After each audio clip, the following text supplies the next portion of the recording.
అంటే ఎక్కువ తినమా తక్కువ తినమా? కొంచెం తీసుకో. నువ్వు నన్ను కాపీ కొడుతున్నావు హిరణ్య. నువ్వు ముందు చూపించావు కదా అది చూడు నార్మల్ గా కూడా అలాగే తింటారు. ఈసారి కొంచెం రసం పోయాలి.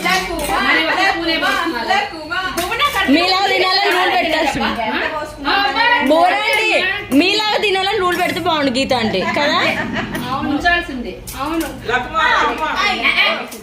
ఇంకో పూరి అందులో కదా చాలా బాగుంది. ఇంకో పూరి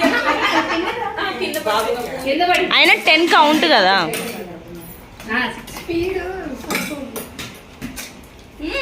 టైం